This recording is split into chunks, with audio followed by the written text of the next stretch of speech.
आप सभी का हमारे YouTube चैनल पर स्वागत है। आज हम बताने जा रहे हैं गर्भावस्था के दौरान सामान्य परेशानियां क्या क्या होती हैं। यानी कि जो भी गर्भवती महिलाएं हैं उनको गर्भावस्था के दौरान क्या क्या सामान्य समस्या होती है जिनका हम घर पर ही निराकरण कर सकते हैं। तो हमें ऐसी समस्याओं को पहचानना भी आना चाहिए और ये किस कारण से होती है वो कारण का भी हमें पता होना चाहिए और उनका उपचार क्या है। तो वीडियो को पूरा देखें, आपके लिए बहुत ही महत्वपूर्ण जानकारी है। यह आपका जो गर्भकाल है उसमें आने वाली समस्याओं के समाधान में बहुत ही महत्वपूर्ण भूमिका निभा सकता है। तो शुरू करते हैं। गर्भावस्था में सबसे पहले जो मुख्य समस्या महिला की गर्भवती होते ही आती है उसमें उल्टी होना व जीभ मिचलाना।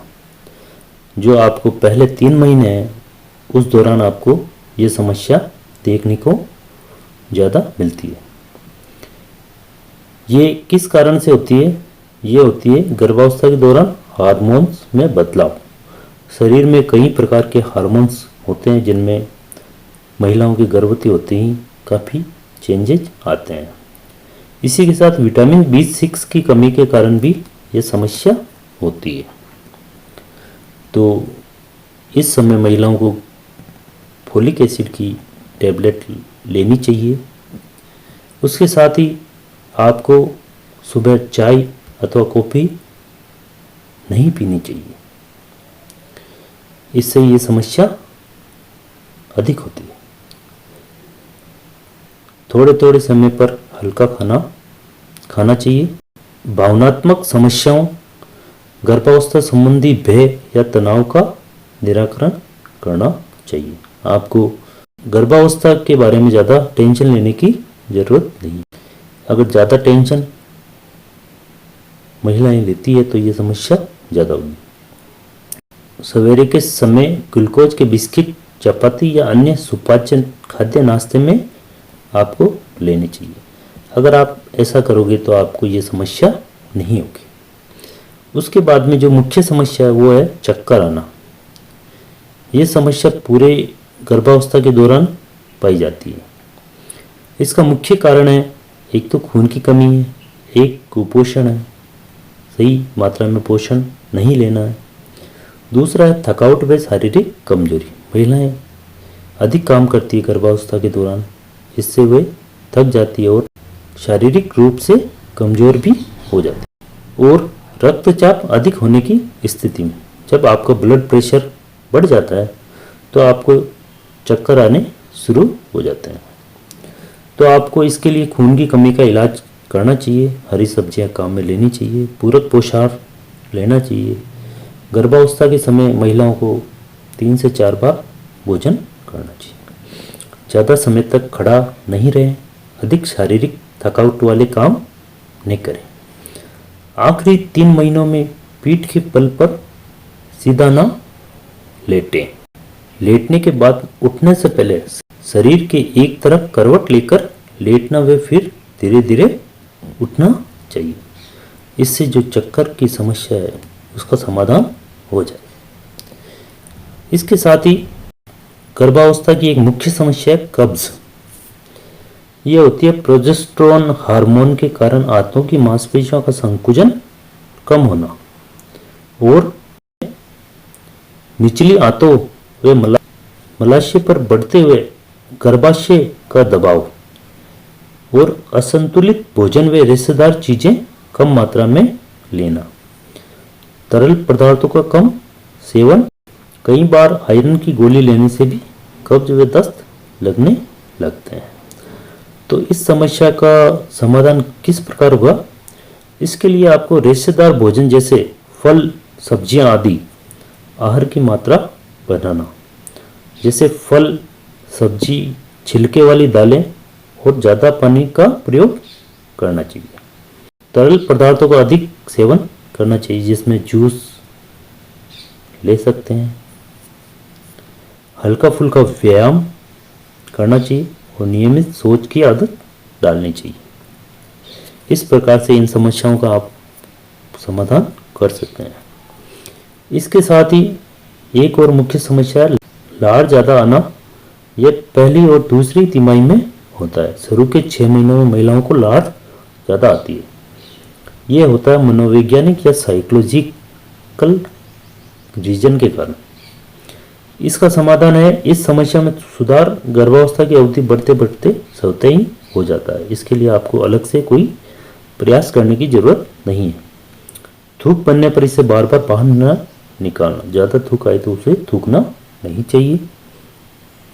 इसके साथ ही बवासीर या मस्से की समस्या भी मुख्य समस्या होती है।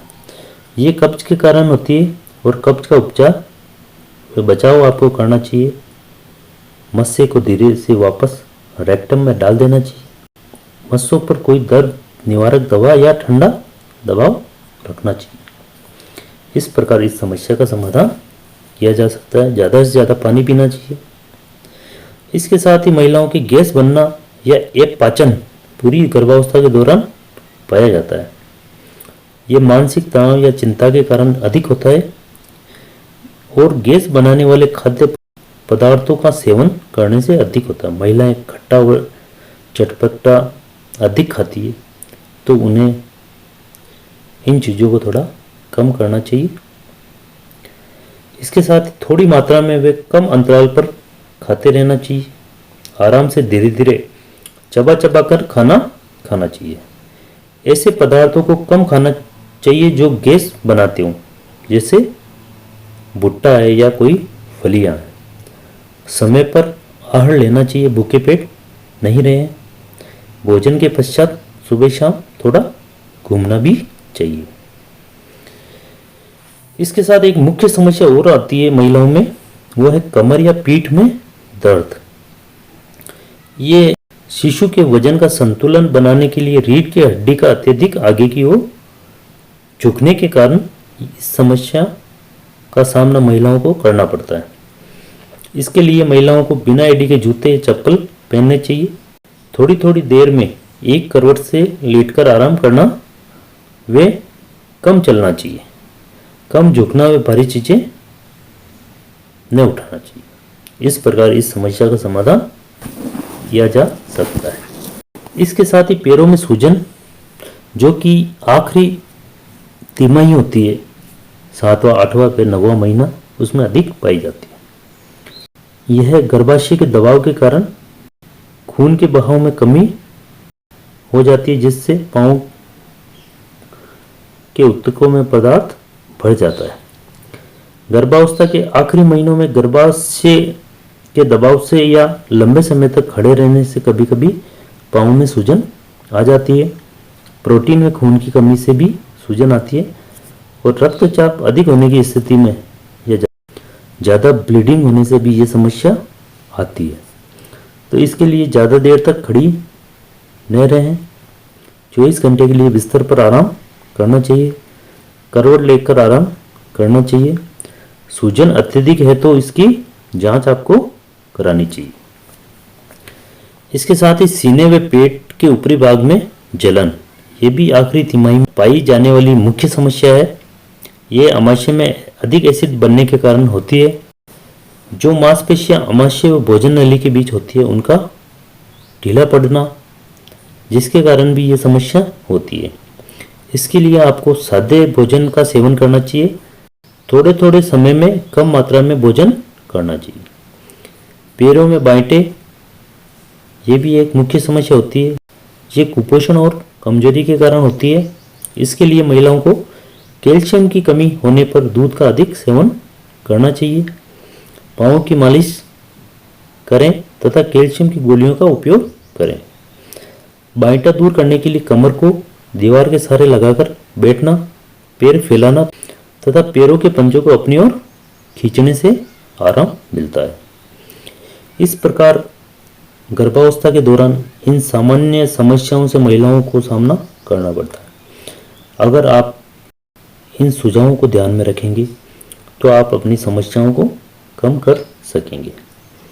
इसी के साथ अगर ये जानकारी अच्छी लगी तो चैनल को सब्सक्राइब करें, लाइक करें और ज़्यादा से ज़्यादा वीडियो को शेयर करें। आप सभी का हमारे YouTube चैनल पर बने रहने के लिए धन्यवाद।